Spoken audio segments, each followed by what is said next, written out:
जय हिंद दोस्तों, स्वागत है एक और बेहतरीन वीडियो में। आज की वीडियो फिर से एक बार आप लोगों के लिए बहुत इंपॉर्टेंट होने वाली है, क्योंकि संविधान सभा हमने कवर अप करा दिया था आप लोगों को। संविधान सभा की सारी टॉपिक्स को, महत्वपूर्ण टॉपिक्स थे, उनको मैंने नोट्स के माध्यम से आपको दे भी दिए हैं टेलीग्राम पे। ठीक है, आज की वीडियो में मैं आप लोगों की संविधान सभा की समितियों के बारे में बात करेंगे। संविधान सभा की जो समितियाँ थी वो कैसी थी, कौन से कितनी समितियाँ थी, ये सारी आप लोगों से साझा करूँगा और बहुत बेहतरीन क्लास होने वाली है। वीडियो लास्ट तक देखिएगा। मैं दावे के साथ कह सकता हूँ, ऐसा समझाने का तरीका तो मैं कह दूँ कि बहुत बड़े बड़े टीचर हैं होगा, लेकिन मैंने अपने हिसाब से पूरी कोशिश की है और जो नोट्स मैं दूंगा, प्रोवाइड कराऊंगा पूरे यूट्यूब पर, आप लोगों का ऐसा कंटेंट इतने शॉर्टकट में नहीं मिलने वाला है। ठीक है, तो संविधान सभा की जो समितियाँ थी वो कौन कौन सी थी, देखो। संविधान सभा की समितियाँ, संविधान के निर्माण के लिए कुल 22 समितियों की बनाई गई थी। कितनी समितियाँ? 22 समितियाँ। अच्छा, समितियाँ क्या होती हैं? देखो, समितियाँ क्या होती है? समिति मतलब लोगों का समूह, लोगों का समूह। ठीक है, छोटे बड़े, जिनमें से 8 बड़ी समितियाँ थी और 14 छोटी समितियाँ थी। ग्रुप ऑफ पीपल, जिसमें एक अध्यक्ष होता है। ये समितियों के बारे में, समिति में एक अध्यक्ष होता है। बड़ी समितियाँ कौन कौन सी थी? देखो, बड़ी समितियों में सबसे फेमस समिति और सबसे ज़्यादा पूछी जाने वाली समिति प्रारूप समिति, जिसे मसौदा समिति या ड्राफ्टिंग कमेटी भी कहते हैं। ठीक है, इसमें जो सदस्य थे कुल 7 थे और इसी के अध्यक्ष थे बाबा साहेब भीमराव अम्बेडकर जी, इसके अध्यक्ष थे। ठीक है, 6 अन्य सदस्य थे। कौन कौन थे? कन्हैयालाल मणिकलाल मुंशी जी थी, अल्लादी कृष्ण स्वामी अय्यर, सैयद मोहम्मद सआदुल्ला, असम के पहले पीएम भी हैं, याद रख लेना, आ सकता है question. N Gopal Swami Iyengar, N Madhavrao और टीटी कृष्णमचारी। ठीक है, जो एन माधवराव थे, ये पता किसके आए थे? बीएल मित्रा की जगह पर आए थे। ठीक है, बीएल मित्रा जी ने डिजाइन दिया था, तब इनको बुलाया गया था। और टीपी खेतान जी जो थे, उनकी मृत्यु हो गई थी, तो उनके जगह पर टीटी कृष्णमचारी जी आए थे। ठीक है, संविधान का जो प्रारूप क्या है, प्रारूप का कार्य क्या है? देखो, प्रारूप मतलब कि प्रारूप पर विचार करना। जो ड्राफ्ट बनेगा, जो प्रारूप बनेगा, जो इसका मेकिंग प्रोसेस होगा, उस पर विचार करना। ठीक है, संविधान का पहला प्रारूप बीएन राव जी ने दे दिया गया था, जिसमें से 60 देशों का संविधान मसौदा तैयार किया गया था। मसौदा यानी रिपोर्ट। ठीक है, जिसमें यह भी कहा गया बीएन राव जी ने दिया। इसमें 243 आर्टिकल थे और जो 13 अनुसूचियाँ थी, जिसे रिजेक्ट कर दिया गया था। ठीक है, क्योंकि वो अकेले बीएन राव जी ने दिया था। लेकिन फिर क्या हुआ? प्रारूप समिति का गठन किया गया, जिसमें प्रथम बैठक 29 अगस्त 1947 को प्रारूप समिति का गठन हुआ, क्योंकि 15 अगस्त को हमारा देश आज़ाद हुआ था और ठीक 14वें दिन उसका प्रारूप समिति का गठन होगा, क्योंकि तब तक 1 साल के लिए हमारे वायसराय वगैरह जो इंग्लैंड के थे वो शासन कर रहे थे एज अ रूलिंग, क्योंकि कोई विद्रोह ना हो इसलिए। ठीक है, फर्स्ट मीटिंग जो हुई, प्रथम बैठक हुई 30 अगस्त 1947 को। दूसरे पहला प्रारूप जो आया वो 21 फरवरी 1948 को आया। दूसरा प्रारूप आया अक्टूबर 1948 को। अंतिम प्रारूप आया 4 नवंबर 1948 को। जहाँ तक अंतिम प्रारूप आने तक 2473 संशोधन हो चुकी थी। टोटल 141 बैठकें हुई थी, जिसमें से कुछ फेमस बैठकें मैं आप लोगों को बताऊंगा भी। प्रथम बैठक फेमस है, दूसरी बैठक, ये सब सारी फेमस, मतलब यहाँ से क्वेश्चन पुटअप होते हैं। 17 अक्टूबर 1949 को आर्टिकल 393 लग गया था भारत का संविधान। ठीक है, आर्टिकल 393 के तहत भारत का संविधान बन गया था 17 अक्टूबर 1949 को। ठीक है, ये चीज़ें आपको समझ में आई। अब बाबा साहब अम्बेडकर के बारे में थोड़ी सी जानकारी ले लेते हैं, क्योंकि फेमस व्यक्ति हैं और बहुत अच्छे पढ़े लिखे, उस समय सबसे ब्रिलियंट, क्या भारत में अभी तक के सबसे अच्छे इंसानों में से, ब्रिलियंट इंसानों में से हैं।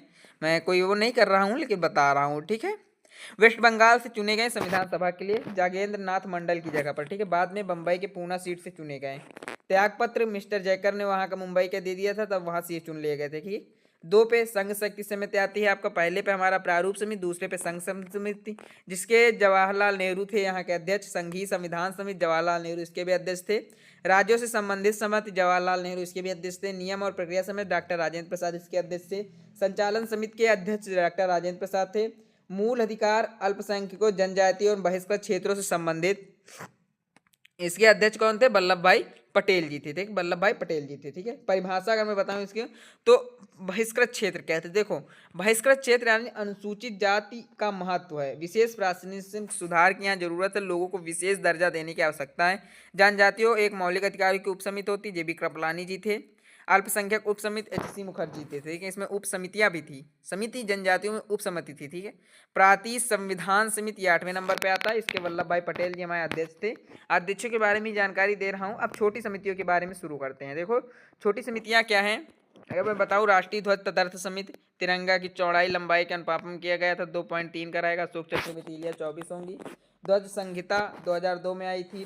फिर आपका आता है ध्वज स्वीकार हुआ 22 जुलाई 1947 को, और नवीन जिंदल जो थे 22 सितंबर 1945 के दिल्ली हाई कोर्ट से में फहराया था। ठीक है, अब नवीन जिंदल आप भी जानते हैं, जिंदल कंपनी अब तो राजनीतिक में भी आ गए। सुप्रीम कोर्ट ने 20 फरवरी 2004 को मतलब किया अनुग्रह किया कि 23 फरवरी 2004 को कि देश के नागरिक जब चाहे झंडा फहरा सकते हैं, ऐसा आदेश दे दिया गया। पहले ऐसा नहीं था। नवीन जिंदल ने केस लड़ा था जिसमें वो जीत गए थे 23 फरवरी 2004 को, और 23 फरवरी 2004 को ही उन्होंने ये घोषणा कर दी थी कि अब कोई भी आज़ाद करके मतलब कोई भी झंडा उड़ा सकता है, अपना फहरा सकता है। पहले ऐसा कुछ नहीं था। ठीक है, राष्ट्रीय सम्मान के अपमान की रोकथाम अधिनियम 1971, संविधान, झंडा और राष्ट्रगान, इन तीनों का अगर आप अपना अपमान करते हैं तो रोकथाम अधिनियम 1971 के तहत आपको सजा हो सकती है। ठीक है, एक डे शहनाई बिस्मिल्लाह खां को फ्रांसिस पार्क में ध्वजारोहण किया गया, और नेहरू पहले दिन मतलब पहले दिन जो शहनाई बजाई थी बिस्मिल्लाह खां जी ने बजाई थी कि को प्रिंसेस पार्क ध्वजारोहण किया गया जो कि दिल्ली में है। ठीक है, ध्वजारोहण क्या है और ध्वजा फहराना क्या है? देखो, ध्वजारोहण 15 अगस्त 1947 को ध्वजारोहण होता है, लाल किला में होता है नई दिल्ली में, जो कि देश के प्रधानमंत्री करते हैं। लेकिन अब जो आने वाला 26 जनवरी 1950 को कर्तव्य पथ पर देश के राष्ट्रपति झंडे को फहराते हैं, ध्वजारोहण नहीं करते, झंडा ध्वजा फहराते हैं। ठीक है, याद रखना, रिपब्लिक डे, इंडिपेंडेंस डे। ठीक है, पहले गणतंत्र दिवस पर अतिथि इंडोनेशिया के राष्ट्रपति सुकर्णो थे। राजपथ पे 1955 2022 से पहले जो था वो कर्तव्य पथ था। ठीक है, कर्तव्य पथ था, अब राजपथ है।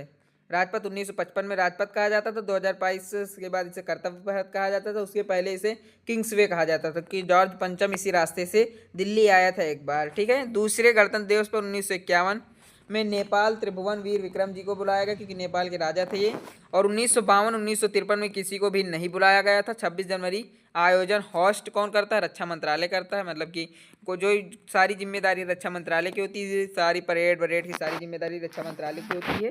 ठीक है, अब 26 जनवरी 27 जनवरी 28 जनवरी और 29 जनवरी इन 4 दिनों तक इनका प्रोग्राम होता है। केवल एक दिन आप लोग जानते होंगे, लेकिन 4 दिनों तक ये प्रोग्राम चलता रहता है। परेड राष्ट्रपति भवन से इंडिया गेट तक चलती है। सदन समिति दूसरे नंबर पे आती है आपका, जिसके अध्यक्ष पट्टाभी सीतारमैया जी हैं। तीसरे नंबर पे आपका कार्य संबंधित समिति आता है, KM मुंशी जी हैं। चौथे नंबर पर संविधान सभा के कार्यों पर समिति GV मावलंकर जी हैं, और पांचवें पर वित्त एवं कर्मचारी डॉक्टर राजेंद्र प्रसाद। ठीक है, नागरिकता पर तदर्थ समिति जो है S वदाराचारी जी अध्यक्ष थे इसके।